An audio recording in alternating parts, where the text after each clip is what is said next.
Vern Gagne. He was, he played football, was an All-American at the University of Minnesota, great wrestler. So he was very much a legend. So I wouldn't say I was intimidated by him, but somewhat in awe, for the first time meeting him. And not too long after I started, Gene left for the WWF. So suddenly I was the guy in the business, and it was people like Blackjack Lanza and Nick Bockwinkel and Bobby Heenan and the Crusher that really took me under their wing, and Wally Carbo that really taught me the business. Chief Jay Strongbow took me aside and said, I like you. You never try and upstage the boys. You always put the boys over. I was very close with Kurt. I knew his dad Larry, his younger brother Jess. I like Kurt as much as anybody I've met in the business, and Kurt was just a good guy. Hulk and I were friends, not close friends. We didn't associate that much away from the business. He had just got married to Linda, so but I mean, we always got along great. We watched Rick Martel and Harley Race wrestled to a 60-minute draw at Kiel Auditorium in St. Louis. He said, well, I have to because we're on the 6:40 flight to LaGuardia. Vince wants to see you. And I didn't believe him. I said, you're just ribbing. He said, you call Northwest Airlines, here's the flight, just call them, ask if there's not a prepaid ticket in your name. Maybe short sheet of the bed, nothing. So I get in bed and I scream, Heenan! And he's outside my door, I can hear him laughing. What he had done was gone to the restaurant, gotten a salt shaker, and in the white sheets completely lined the bed with like a pound of salt. Along with AWA fans will remember when Blackjack Lanza turned babyface and wrestled Bobby Heenan in the Weasel suit. He really blossomed as when they put Scott and Kurt Hennig together as a tag team, and Kurt was such a great worker. Sitting at ringside oftentimes in a tag match, you could see Scott in the corner, I mean, almost in awe of some of the things Kurt did. He would give Vern, I might be off a little on the numbers, that he would give Vern part of WWF and Vince would get part of AWA. And he turned that one down, and we all know how that turned out. If Sean and Marty were around, you never wanted to leave your bag unattended. Adrian Adonis and Golden Boy Danny Spivey. I don't know the history behind it, but they hated each other and threw it out.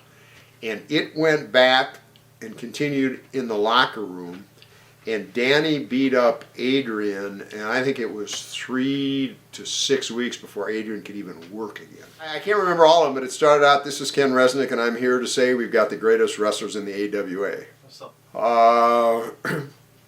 He was probably the one guy I did not like to do interviews with. I mean, in his day, he was just uncontrollable. He was probably the one guy I dreaded having to do an interview with. Unpredictable. Yeah, and I think, in those days, he was, you'd asked earlier if anybody tried to bully announcers and other wrestlers. He was the guy. I really like Sherry. Sherry came in, even before they teamed her up with Buddy Rose. She loved her German Shepherd. When would you be available? And I said, I looked at my watch and I said, well, it's 3:25. We get rounded up to 3:30. And he looked at me, didn't say a word, and he reached into his top drawer. He pulled out a razor, a can of shaving cream. He said, bathroom is right through that door. That is awesome story. And I went into his bathroom and I shaved my mustache right then and there. And when I walked out, Vince said, you look better. You'll start Saturday in Detroit. And I do remember when Hulk was, the rumor was that, he was going to leave Vern and go to the WWF. I never have forgotten, Hulk and I talking, and he hadn't made his decision, but he said, Vern has one thing that Vince can't offer. Time off. And he was, when you shake hands with him, it's like you're a toy doll. He was quiet, he was shy, very, very nice. But even sometimes when I was doing the promos, I would almost be in awe of the talent level. I mean, and he was another one where you never had to just, talk about what you were going to do, because no matter how you started or what direction you went, I mean, he could not only pick up on it but make it better. I mean, just, one of the best.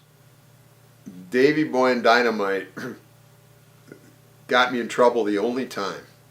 Open mic. No, most of the time it would be just hanging on the right below the camera lens would be the town and the matches and the date. It'd be like Baltimore Arena, Sunday, July 15th, 8 p.m. and they'd list like top 6 matches, and I would just kind of run with it. Some of the guys, you'd always say, you've got so and so, what do you want to bring out, or 8 point you want to hit, and it was almost, I would say, 90% ad lib on both my part and their part. And to me, when you're facing a hostile type takeover, and that's pretty much what it was.